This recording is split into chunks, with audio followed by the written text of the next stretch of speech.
সবাইকে আসসালামু আলাইকুম।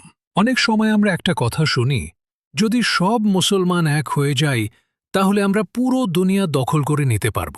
এই কথাটা শুনতে যতই শক্তিশালী মনে হোক না কেন, এর ভেতরে একটা ভুল ধারণা বা দুর্বল বিশ্বাস ইয়াকিন লুকিয়ে আছে।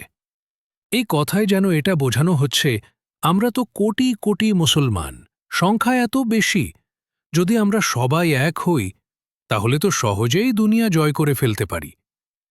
কিন্তু ইসলাম আমাদের শেখায়, জয় সংখ্যার কারণে হয় না। বদর বা হুনায়নের যুদ্ধের কথা মনে করুন। আল্লাহ সুবহানাহু ওয়া তাআলা কোরআনে বলেন, আর হুনায়নের দিনে যখন তোমরা নিজেদের সংখ্যাকে নিয়ে গর্বিত হলে তখন সেটা তোমাদের কোনো উপকারে আসেনি।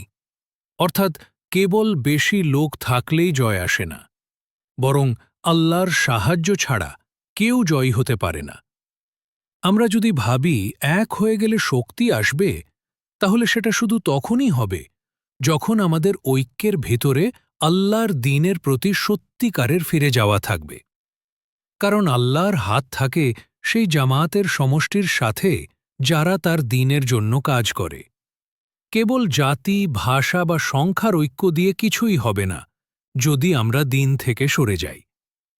যদি শক্তি শুধু সম্পদে বা ক্ষমতায় হতো, তাহলে ফেরাউন হতো বিজয়ী, মূসা আলাইহিসসালাম হুয়ার নয়। যদি টাকা পয়সার ধন সম্পদেই সফলতা থাকত, তাহলে কারুন হতো সফল, কিন্তু সে তো ধ্বংস হয়ে গিয়েছিল। কারণ আল্লাহর সাহায্য আসে শুধু তখনই যখন আমরা আল্লাহর দ্বীনের সাহায্য করি। আল্লাহ বলেন, ইন তানসুরুল্লাহা ইয়ানসুরুকুম, যদি তোমরা আল্লাহর দ্বীনের সাহায্য করো তাহলে আল্লাহ তোমাদের সাহায্য করবেন। অতএব আসল সমাধান হল আমরা যেন দ্বীনের দিকে ফিরে আসি, দ্বীনকে আঁকড়ে ধরি। একমাত্র তখনই আল্লাহর সাহায্য আসবে।